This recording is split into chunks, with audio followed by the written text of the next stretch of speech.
isang virus na nagpapapirmi sa mga tao na parang estatwa. Isang nakakatakot na hindi kilalang nilalang ang pumapatay ng 2 dosenang tao sa kanayunan ng Pransya at isang signal mula sa kalawakan na hindi dapat umiiral.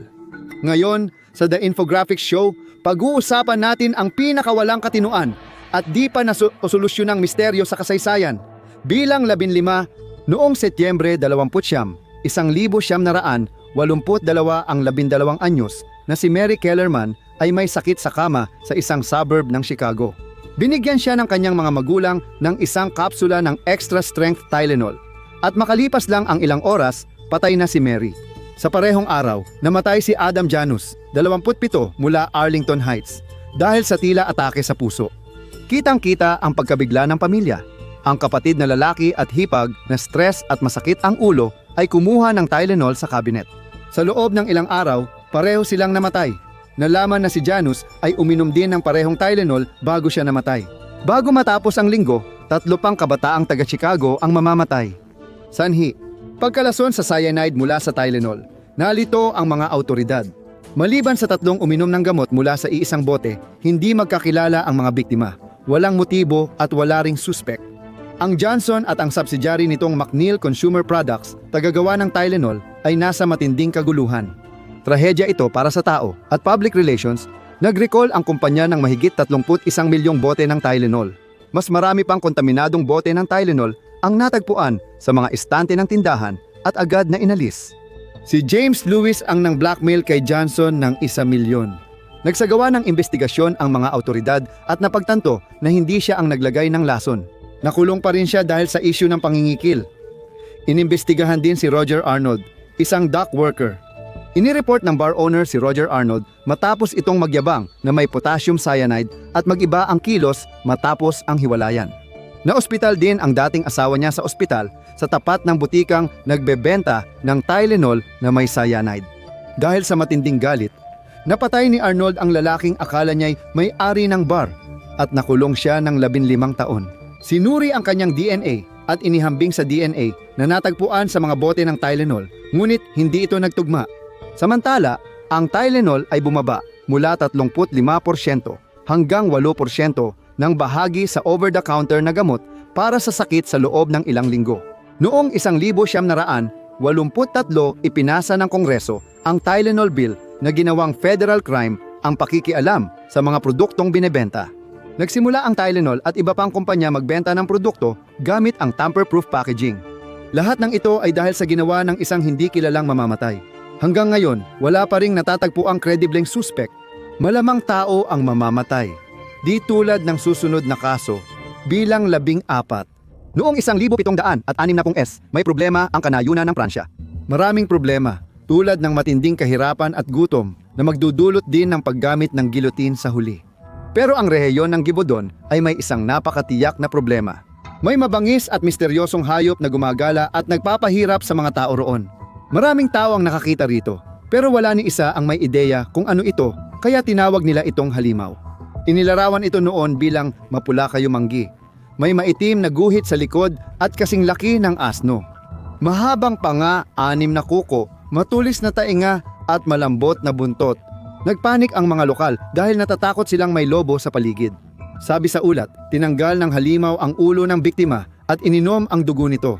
Mas gusto rin nito ang mga babae at bata, partikular ang batang babae, kahit pinalalabis ang mga kwento ng pag-inom ng dugo. Mas malaki ang nilalang kaysa karaniwang lobo at iba ang sigaw nito sa tunog ng lobo. Mayroon ding katotohanan na mula 1,700, 64 hanggang 1,765. Ang halimaw ay nakapatay ng kahit saan, mula 100 hanggang 300 katao. At ang mga lobo ay hindi umaatake ng tao, maliban na lang kung sila ay talagang naipit sa isang sulok. Mas malamang pang umatake ng tao ang isang karaniwang chihuahua kaysa sa isang lobo. Lobo ba? Mukhang malabong mabaliw at makapatay ng maraming tao para kainggitan ng serial killer. Lumala ang problema kaya nag-alok si Haring Luis 15 ng gantimpala na katumbas ng isang taong sahod sa sinumang makakapatay sa halimaw. Libo-libong mga ngaso ang nagpunta sa Gibodon, parang grupo ng mga gaston na sumisigaw. Patayin ang halimaw. Noong Setyembre 1765 na diskubre at napatay ni François Antoine at ang kanyang mga tauhan ang isang napakalaking lobo. Nagpatuloy ang pag-atake at patuloy na pinapatay ng mga mangangaso ang lahat ng halimaw na makita nila sa lugar. Pagkatapos ng huling pagpatay noong Hunyo, 1767, tuluyan nang natigil ang mga pag-atake. At hanggang ngayon, walang nakakaalam kung ano talaga ang halimaw ng gibodon, isang predator na may genetic mutation o isang nakatakas na kakaibang hayop na hindi pa nakita ng mga Pranses noon. O baka nilalang na matagal nang nawala o naubos sa mundo. Tulad ng number 13 ang Isla ng Pasko o Rapa Nui ay puno ng misteryo, gaya ng mga higanting batong ulo. Pero alam mo bang may isa pang misteryo na hindi nalulutas sa baybayin nito? Ang Rongo script ay isa sa iilang sinaunang sulat na hindi pa nababasa o nauunawaan. Habang espesyal ito, may bagong ebidensya na nagpapakitang ito'y natatanging sistema ng pagsusulat na naimbento mag-isa. Bagamat parang karaniwan lang, daan-daang sistema ng pagsusulat ang meron sa mundo, kaya't bihira talaga ito. Naniniwala ang mga historiador na ang pagsusulat ay naimbento ng mag-isa, 3 hanggang 4 na beses lamang. Sa malapit na silangan, Sina at Mesoamerica, may ilan na hinahati pa ang malapit na silangan sa Ehipto at Mesopotamia. Ang katotohanan, ito ay isang bihirang pangyayari. Nang unang makita ng mga Europeo ang Rongo na sulat sa mga kahoy na tablet sa buong Rapa Nui, hindi nila alam kung ano ang iisipin tungkol dito. Ang mga simbolo ay parang hieroglyphics. 22 artifact na lang ang natitira na may ganitong sulat. 4 dito ang isinailalim ng mga mananaliksik sa radiocarbon testing para matukoy ang petsa. 3 ay mula ika-18 o ika-19 na siglo, pero ang isa ay mula 1,000, 400, 73 1,000, 500. Hindi dumating ang mga Europeo sa Rapa Nui hanggang 1,722. Kinukumpirma nito na ang Rongo script ay isang independenteng sistema ng pagsulat.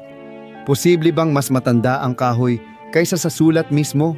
Pero mukhang imposible na isang lipunan ay mag-iingat ng driftwood ng higit 2 siglo para lang sulatan ito. Di rin tiyak ng mga eksperto kung anong uri ng sulat ang script na ito. Ayon kay historiador Alexander Lee, hindi tiyak kung ito ay proto-writing o ganap na sistema ng pagsusulat. Kung una ito, ang glyph at pictogram ay ginawa para basahin tulad ng comics na mga panel or mnemonic cue na bawat isa ay nagpapalabas ng ibang alaala. Maaaring hindi na natin malaman dahil matapos makipag-ugnayan sa mga Europeo, halos naubos ang populasyon ng Rapa Nui. Naging 111 na lang noong 1877. Dahil ang mga edukado lang ang marunong bumasa ng sulat na wala ang kaalaman tungkol dito. Kung walang makalutas ng code, mananatiling misteryo ito, gaya ng kasaysayang misteryo bilang 12 noong 43 AD. Nagsimula na ang malawakang pananakop ng mga Romano sa Britanya at kasama rito, dumating sa Britanya ang ika-9 na lehiyon ng Roma. Malapit nang sakupin ng mas maunlad na Romano ang isla. Pero may kakaibang mangyayari sa ika-9 na lehiyon. Pagkalipas ng 65 taon naglaho sila. Hindi maliit ang mga lehiyon ng Romano. Ang ika-9 na lehiyon ay may halos 6,000 kalalakihan. Huling nabanggit sila noong 108 AD sa isang inscription na nagsasabing muli nilang itinayo ang isang kuta. Sa kalagitnaan ng ika-2 siglo natapos ng Roma ang talaan ng mga lehiyon at wala na ang ika-9 sa listahan. Ayon sa ilang historiador, ito ay dinala sa kanlurang Asya, malapit sa Imperyong Persyano, at nalipol sa labanan laban sa kanila. Maliban sa katotohanang walang ebidensya na sumusuporta sa paliwanag na ito, isang alternatibong paliwanag. Hindi lang nalipol ang ika-9 sa pag-aalsa ng Briton, kundi ito rin ang dahilan ng pagtatayo ng pader ni Hadrian na nanatili magpakailanman. Hinati ang Britanya, pinangunahan ni Boudica ang mga Celt sa madugong pag-aalsa laban sa Romano. Pinatay ng kanyang hukbo ang 70,000, 80,000 Briton. Marami ang naniwala na ang ika-9 na legion na isa sa mga pinakahilagang legion ng Roma ang tumanggap ng pinakamatinding dagok ng pag-atake, na may katuturan naman, maliban na lang sa wala namang tiyak na nabanggit tungkol doon. Dagdag pa rito, ang pag-aalsa ni Boudica ay nangyari noong 60 AD at nababanggit pa ang ika-9 na legion sa mga talaan mahigit 50 taon pagkatapos noon. Kung naubos nga ang ika-9, ito sana ang isa sa mga pangunahing dahilan kung bakit itinayo ni Hadrian ang kanyang tanyag na pader. Napagtanto niyang ang tanging paraan para mapigilan ang mga tribo sa Hilaga at ang ugnayan nila sa mga revolusyonaryo sa Roma ay magtayo ng pisikal na harang. Ngayon, ang pader ay malapit pero hindi eksakto sa hangganan ng England at Scotland. Nakatulong ito sa napakaibang pag-unlad ng mga kultura na nasa magkabilang panig nito. Misteryo pa rin ang kapalaran ng ika-9 na lehiyon. Wala ring kasiguraduhan sa kalagayan ng mga modernong militar ngayon. Noong dekada 1970, isang Russian shortwave radio station ang nag-operate. Tinawag itong UVB 76 nang gamitin ang call sign na iyon noong 1970s. Noong mga unang panahon, napakakapaki-pakinabang ng shortwave radio para sa mga sundalo at espiya dahil kayang maglakbay ng mga alon nito ng napakalalayong distansya. Ngayon, may mas magagandang paraan na ang mga organisasyon para sa ligtas na komunikasyon basta't walang aksidenteng maimbitahan sa group chat. Pagkatapos ng Cold War, karamihan sa mga shortwave station ay naging lipas na, pero patuloy pa ring gumagana ang UVB 76. Naririnig ito mula London hanggang Sydney, ngunit kadalasan ugong lang na nakakainis at walang nagsasalita. Ayon sa mga mahilig sa shortwave radio, ginagamit ito para ireserba ang frequency ng istasyon at paminsan-minsan may naririnig na boses o tunog. Boses ang bumabasa ng mensahe gamit ang Russian phonetic alphabet, ngunit hindi pa na-decode ang transmission. Naging interesado at medyo natakot ang buong mundo. May iba't ibang teorya kung para saan ang istasyon. Maaaring weather station, pagsubok sa atmosfera, military command center, pakikipag-ugnayan sa alien, o konektado sa doomsday device. Ayaw naming sabihin kung alin ang pinakamalamang, pero sasabihin din namin mamaya. Inamin ng Military Journal na bahagi ito ng programang nagpapanatili ng komunikasyon sa mga asset ng militar ng Rusya. Malabo ang paliwanag kaya hindi pinansin ng karamihan. Na-trace ang signal papunta sa military outpost 50 milya mula Moscow. Noong 2011 dinalaw ng mga urban explorer ang lugar at nakita nilang abandonado na ito. Nakita rin nila ang sapat na radio equipment at mga logbook na nagpapakita na dito naging punong tanggapan ng UVB 76 mula Disyembre 11, 2024 at may kakaibang nangyayari. Nagpadala ang istasyon ng record na 24 transmisyon sa isang araw. Nagsimula agad ang transmisyon matapos ang tawag nina Pangulong Trump at Vladimir Putin. Dahil letra at numero lang ang mensahe, walang may alam sa totoong nangyayari. Pinakamaganda, ginagamit lang nila para mang-asar. Pinakamasama, may kaugnayan sa dead hand na banta. Ang dead hand ay ideya na kapag matinding inatake ang Russia, idadamay nito ang buong mundo sa pagbagsak. Mula teorya, naging posible ito matapos ang perimeter program ng Russia noong 1980. Isang tunay na doomsday device na sasabog kapag inatake ang Russia, nasisira sa natitirang bahagi ng mundo. Baka iyon ang iniiwasan ng susunod nating misteryosong biktima. Bilang 10, noong Agosto 1966 sa Nitroy, Rio de Janeiro, natagpuang patay ang 2 lalaki sa isang burol. Sina Manuel Pereira da Cruz at Miguel Jose Viana, 32 at 34 anyos, ay naging laman ng balita dahil sa konteksto ng kanilang pagkamatay. Nagsusuot ng maskarang tingga ang mga lalaki para protektahan ang kanilang mga mata. May dala silang maliit na kwaderno ng mga numero ng piyesa at tala dahil tagapag-ayos ng electronics ang mga lalaki. May saysay ang una, pero iba ang tala na kapag isinalin ay 430 NG. Dumating sa lugar ng 630 NG, inumin ang kapsula para protektahan sa metal at hintayin ang senyas ng maskara. Maiintindihan mo ang pagkalito ng pulis at publiko pagkatapos lumabas ang lahat ng ito. Hindi rin nakatulong na walang natukoy na sanhi ng kamatayan. Posible kayang ang mga kapsula ang dahilan? Maaaring oo, pero wala namang nahanap at walang isinagawang toxicology tests. Bakit? Dahil masyado nang nabulok ang mga bangkay. Ayon sa mga ulat, sobrang dami ng trabaho ng coroner kaya masyadong matagal na itabi ang mga bangkay, pero wala ring palatandaan ng karahasan. Ang mga lalaki ay galing sa Campos dos Cotecajes, 125 milya hilagang silangan mula sa lugar na natagpuan sila. Walang paliwanag kung bakit naroon ang mga lalaki, anong ginagawa nila, at bakit sila namatay. Ginagawang mas kakaiba. 4 na taon bago iyon, may ibang teknisyan ng elektronika ring namatay sa ibang burol na may sariling gawang maskara mula sa tingga. Ito ba'y kakaibang kulto ng lasong tableta at maskarang tingga na kaakit-akit sa mga teknisyan ng elektronika? May nangyaring kakaiba kina Manuel at Miguel 2 buwan bago sila matagpuang patay. Gumawa sila ng aparato sa hardin ni Manuel na sumabog, kaya't napansin ito ng lokal na balita at mga autoridad. Noong pinapasabog nila ang kanilang bakuran, may isa pang lalaki na kasama nila, si Elcio Gomez, at nagkwento siya ng isang kawili-wiling istorya sa pulisya. Lahat ng lalaki ay kabilang sa grupong tinatawag na siyentipikong espiritualista na may misyon makipag-ugnayan sa Mars at sa mga espiritu. Ang sumabog na aparato ay nabigong pagtatangkang matupad ang kanilang layunin. May kwaderno sa bahay nila na nagkwento tungkol sa matinding liwanag mula sa mga espiritu na magdudulot ng isang bagay. May gustong magsuot ng lid na panangga sa mata para protektahan ang sarili nila.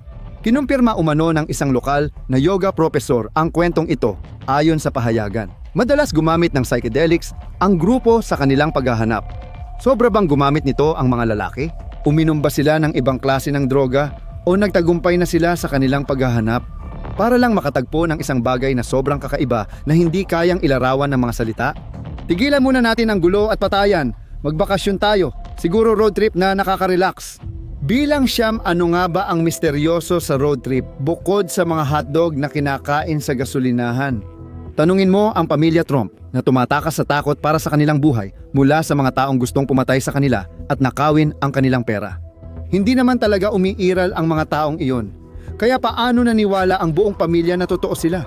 Ang pamilya Trump ay binubuo ni Mark Jacoba at mga anak nilang sina Rihanna, 29, Mitchell, 25, at Ella, 22.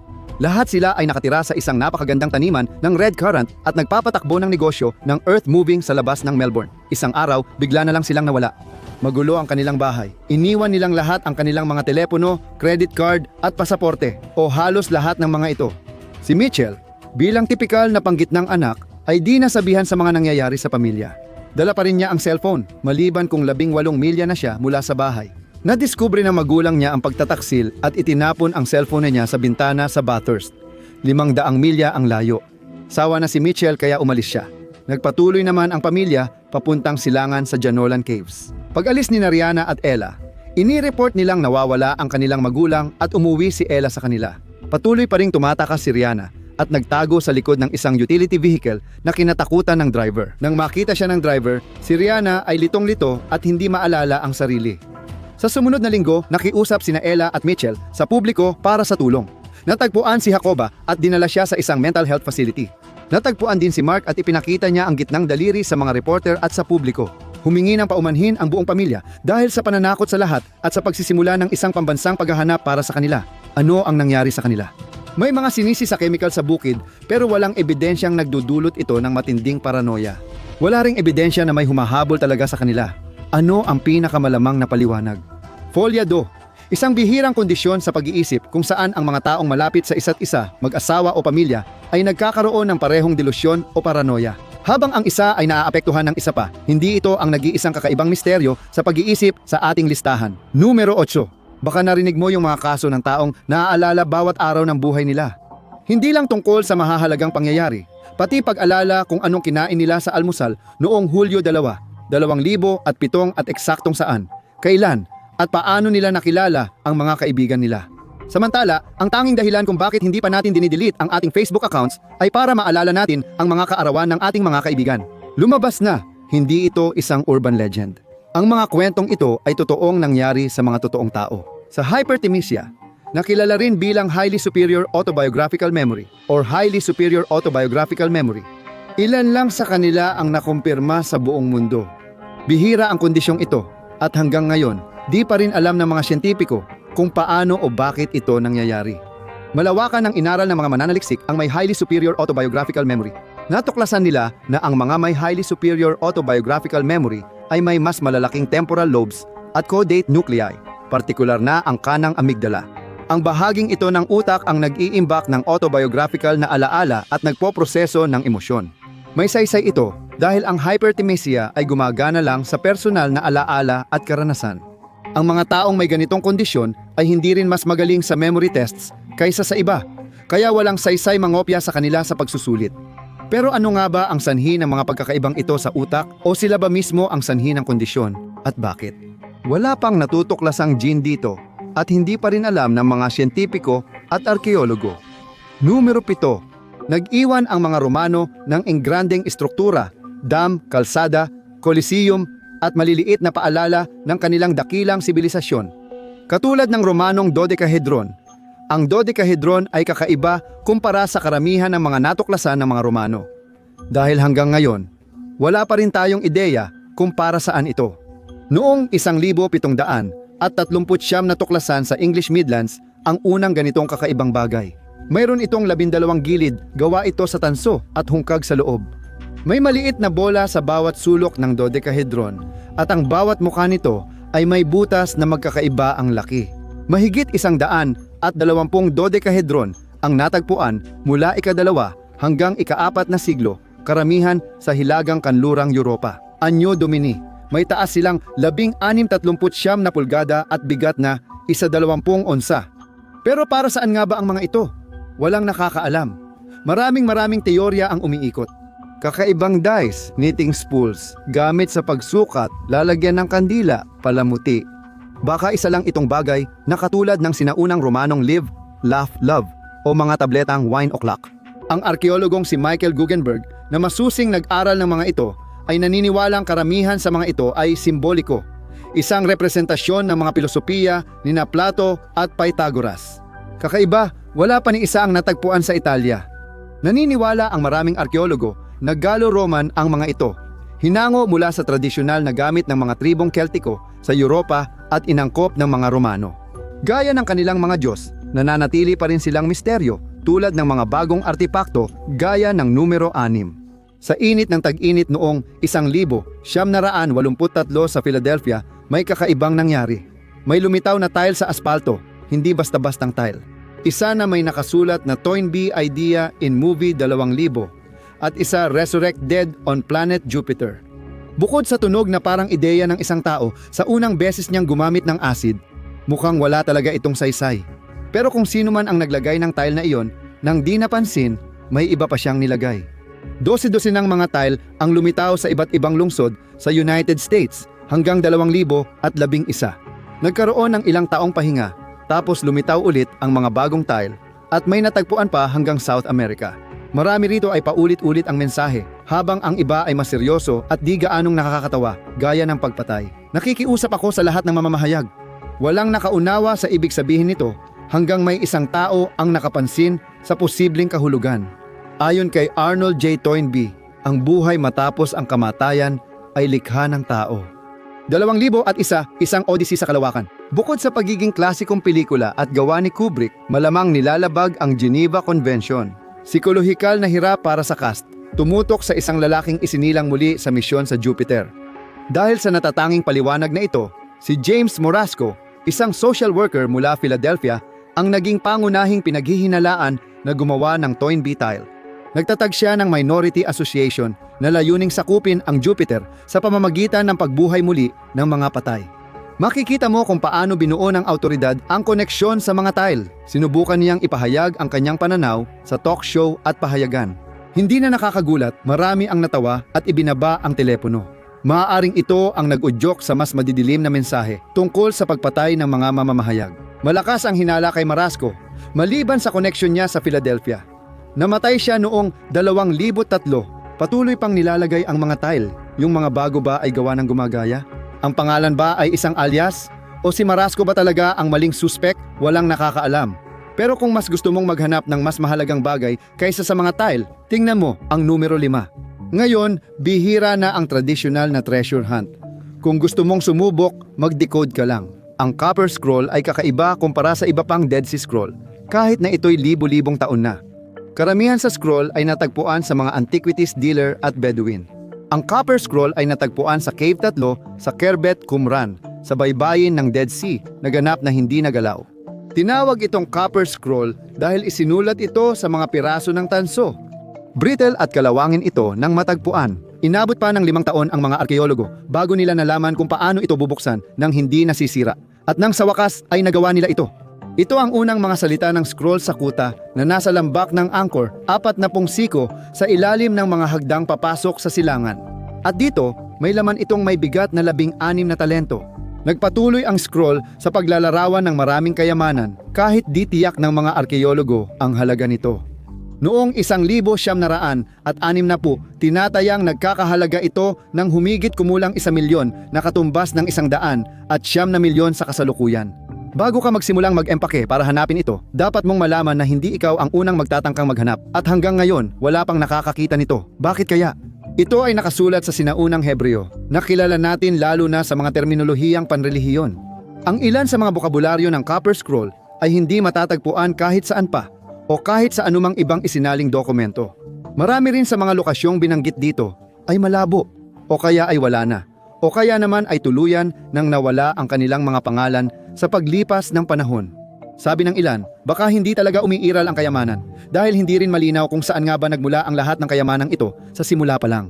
May naniniwala rin na ito ang kayamanang naiwan matapos masira ang templo ng Jerusalem noong 70 AD dahil ang scroll ay gawa noong ika-2 hanggang ika-4 na siglo AD. Kung gusto mong subukan ang Indiana Jones na pantasya mo, pwede rin, pero maliit ang tsansa mong magtagumpay. Mas mabuting subukan mo na lang ang kilalang sinaunang lugar para matuklasan ang ibang misteryo. Bilang 4. Maraming lihim ang arkeolohiya ng Ehipto, ang huling himlayan ni Cleopatra, ang wika ng sinaunang kultura, at kung bakit sila sobrang nahumaling sa eyeliner. Noong 2016, may natuklasang lihim na silid ang mga mananaliksik sa loob ng dakilang piramide ng Giza. Noong 2017, may mas malaking puwang na natuklasan sa itaas ng Grand Gallery. Ano kaya ito? Noong 2015 nabuo ang Scan Pyramids, isang international na grupo na nagsagawa ng non-invasive na pag-scan sa mga piramid ng Ehipto, katulad ng magnetic resonance imaging. Para sa mga kababalaghan ng mundo, mas marami pa silang natuklasan kaysa sa inaasahan nila. Unang natagpuan ang koridor na 30 talampakan ang haba at 7 talampakan ang lapad. Ang pangalawa ay may puwang na mahigit 78 talampakan ang haba at ilang metrong taas. Ano kaya ang laman ng mga ito at bakit hindi basta pwedeng pumasok at tingnan? Pareho kasing kakaiba ang dalawang espasyo. Walang pasukan at kung bubutasin para makapasok, posibleng masira ang tibay ng piramide. Walang nais maging sanhi ng pagbagsak ng dakilang piramide ng Giza. May ilang arkeologo na naniniwala na maaaring matuklasan sa mga espasyong iyon ang libingan ni Haring Khufu. Ang iba naman, tulad ni Mohammed Ismail, tagapagsalita ng Egyptian Ministry of Antiquities, ay mariing hindi sumasang-ayon. Sabi niya, kung may isa pang silid libingan, dapat may daan papunta doon. Sa huli, gumamit ang mga mananaliksik ng maliit na endoscope sa mas maliit na koridor para makakuha ng impormasyon, ngunit wala silang nakita o nahanap na mahalaga. Sa video, makikitang bakante ang koridor na may arko ang kisame, pero hindi makita ng malapitan ng maliit na kamerang nakakabit sa sinulid ang lahat. Iniisip ng ilan na ang mga bakanteng koridor ay ginagamit para ipamahagi ang bigat ng piramide at patibayin ang estruktura ng pasukan. Sa totoo, walang nakakaalam at di pa pwedeng galugarin ang mga bahaging iyon ngayon. Kaya maaaring hindi na natin malaman, katulad ng hindi rin natin alam ang dahilan para sa numero 3. 5 lalaki ang bumiyahe ng 50 milya mula sa kanilang bayan papuntang Chico, California sa malamig na Pebrero para manood ng basketball.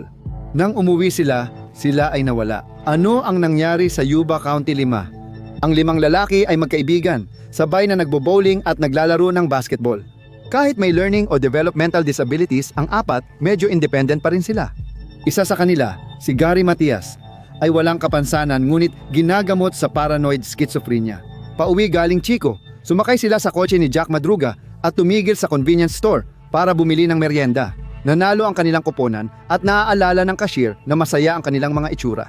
Pagkatapos, sa di malinaw na dahilan, imbes umuwi, lumiko sila. Isang liko na nagdala sa kanila paakyat ng bundok, palayo sa direksyon ng kanilang bahay. Kahit napuno ng mapa ang kanilang glove compartment. Kinabukasan, matatagpuan ang kanilang kotse sa isang bungkos ng nyebe sa tabi ng isang maduming kalsada. Pero hindi ito naiulat hanggang ilang araw pa ang lumipas. Noong ika-4 ng Hunyo, makalipas ang ilang buwan, natagpuan ang bangkay ni Ted Wire sa isang trailer ng Forest Service. Nagka-frostbite ang kanyang mga paa, nawala ang sapatos pero nakaligtas siya ng ilang linggo.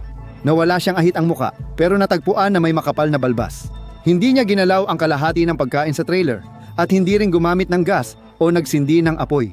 2 araw matapos noon, natagpuan ang bangkay ni Jack Madruga at mga buto ni Bill Sterling malapit doon, mahigit 11 milya mula sa kotse.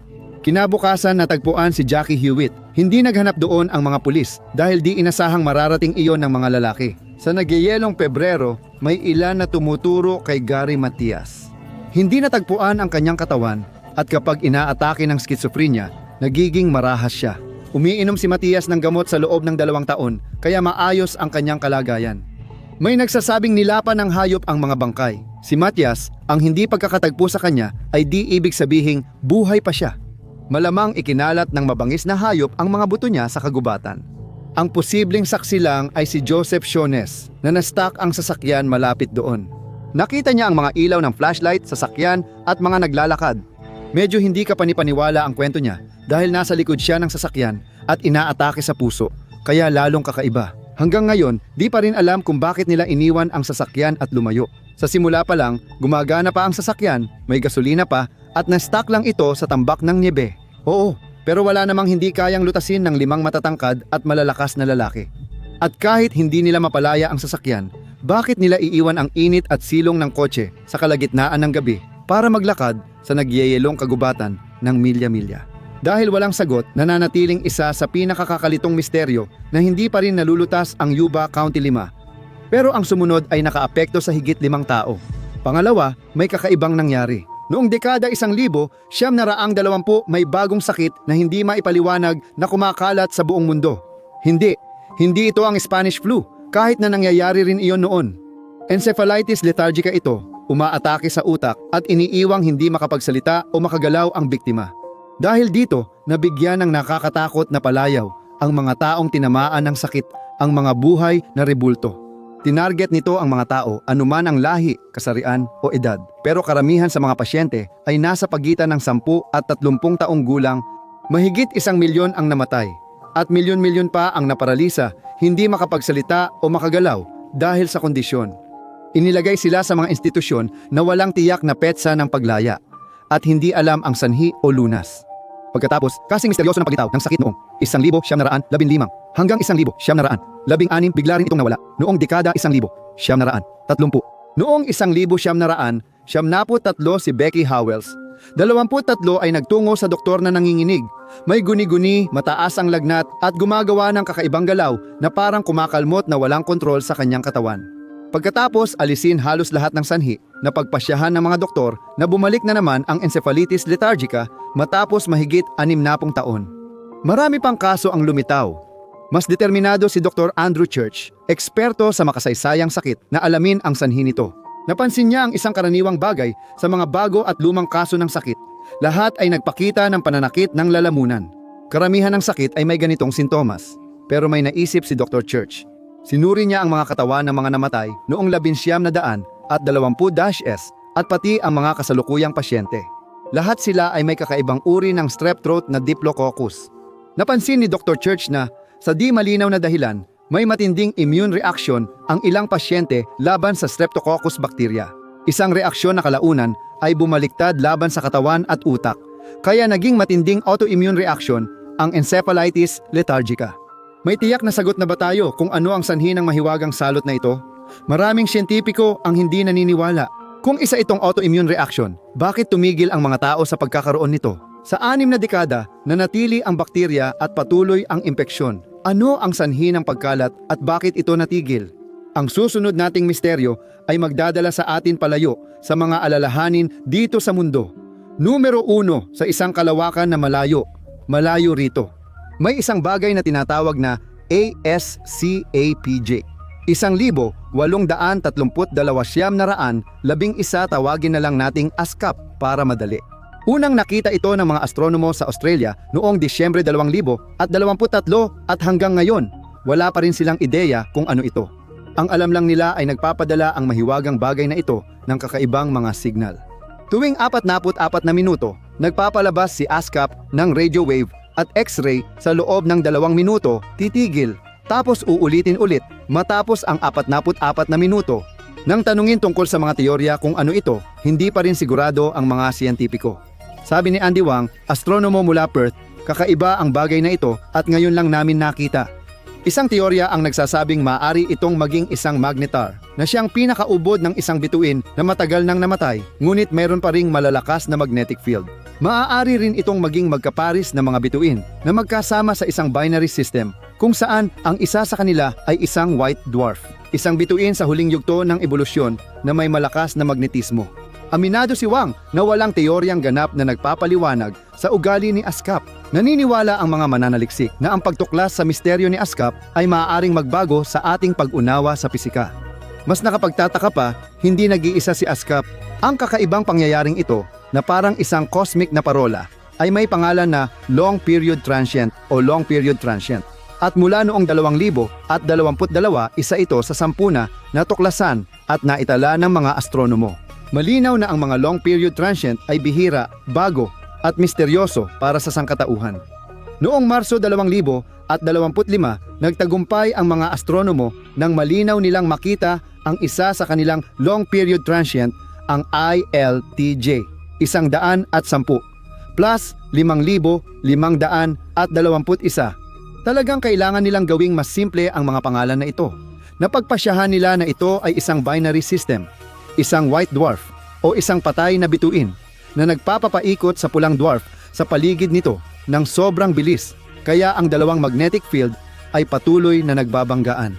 Tuwing 2 oras, hindi nakikita ang white dwarf. Iniisip ng siyentipiko na nandyan ito dahil may mahina ngunit malakas na bagay na nagpapagalaw sa pulang dwarf ng ganoon. Nalutas na ang misteryo. Maliban na lang dahil hindi nito na ipapaliwanag ang kakaibang X-ray pulses ni ASCAP at wala ring ipinapakitang binary system. Ano kaya nangyayari? Baka balang araw sabihin ng mga alien. Sa tingin mo ba kakaiba na ang mga misteryong iyon? Mas marami ka pang makikita. Panoorin ang pinakakakaibang hindi malutas na misteryo para matuklasan ang mga kasong nagpapagulo sa mga eksperto o i-click ang video na ito.